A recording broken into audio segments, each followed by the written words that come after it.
السلام علیکم.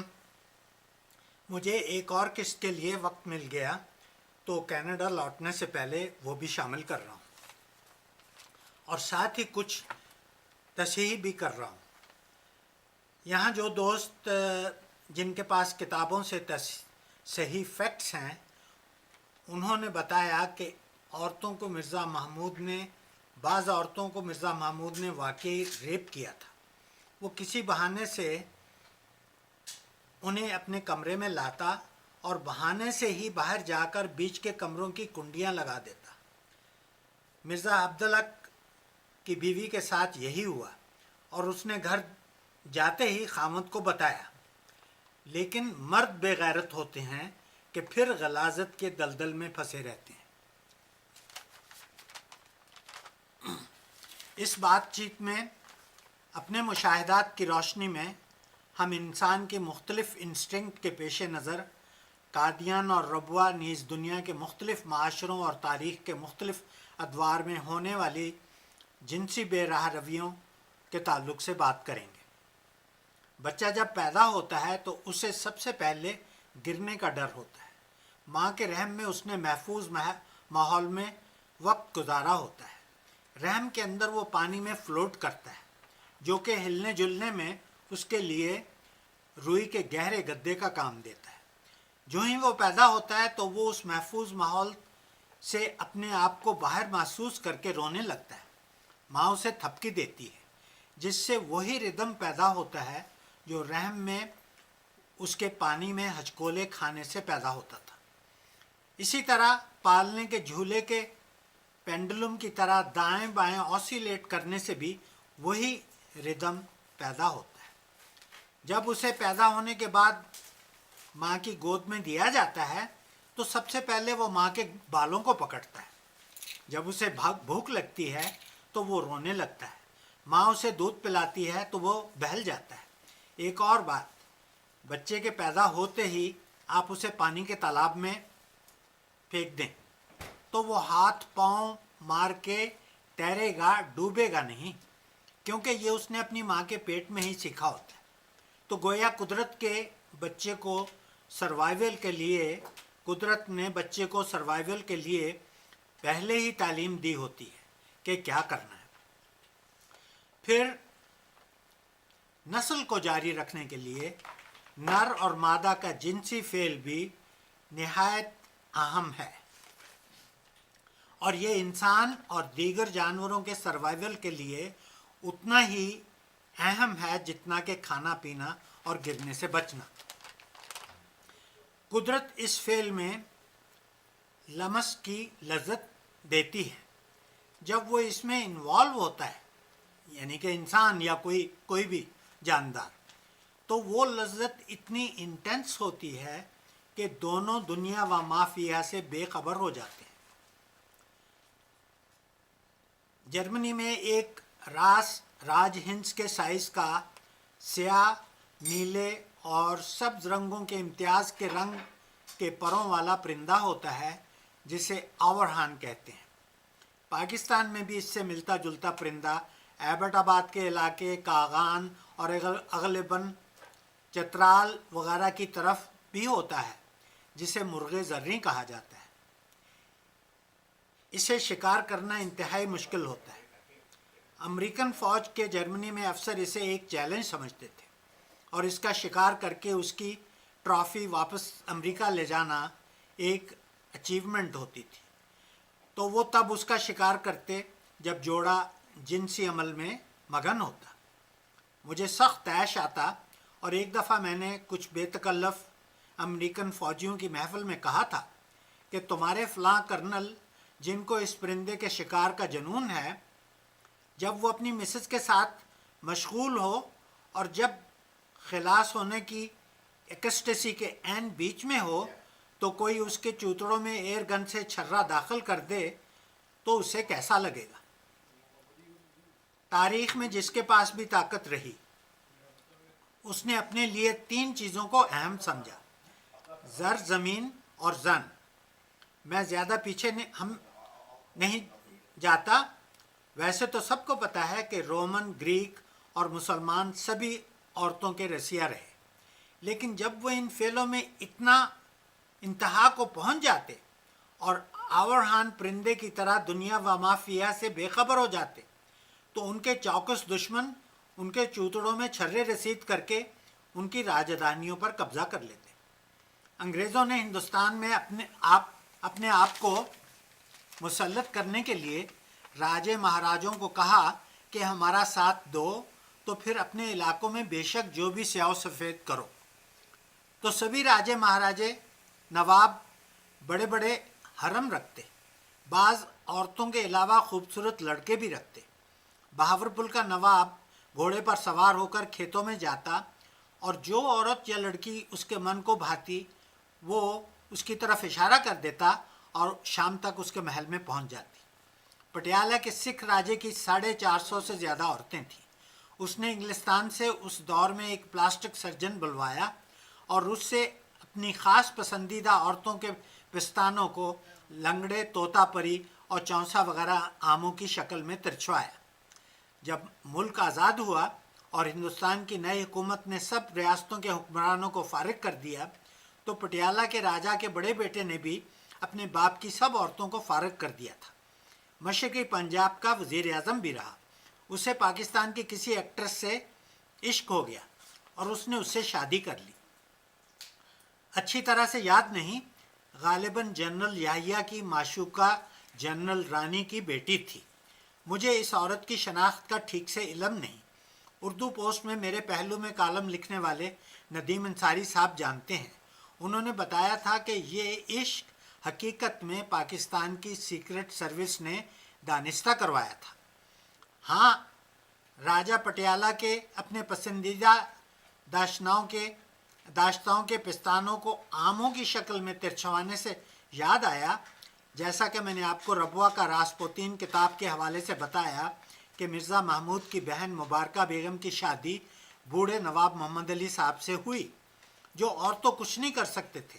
نواب مبارکہ بیگم اپنے پستانوں کو اور جائے لذت پر بلائی اور شہد وغیرہ لگا کر ان سے چٹواتی تھیں اور اسکول سے خوبرو استادوں کو انگریزی پڑھوانے کے بہانے بلوا کر باقی فرائض ان سے ادا کرواتی تھی۔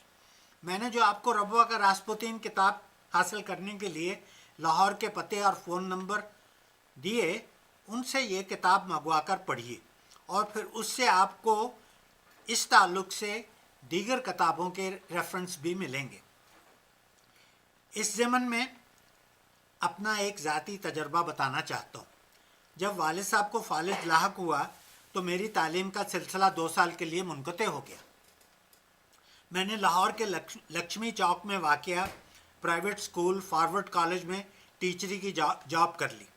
وہاں پرنسپل کے پاس ایک امیر کبیر انکم ٹیکس کا وکیل آیا اور کہا کہ اسے اپنے بچوں کے لیے اتالیق چاہیے، اسے ماہوار پیسوں کے علاوہ رہائش اور کھانا بھی ملے گا۔ پرنسپل نے مجھ سے پوچھا اور میں نے ہاں کر دی۔ اس وکیل کی رہائش قریب ہی خواجہ دل محمد روڈ پر ایک حویلی میں تھی، جس میں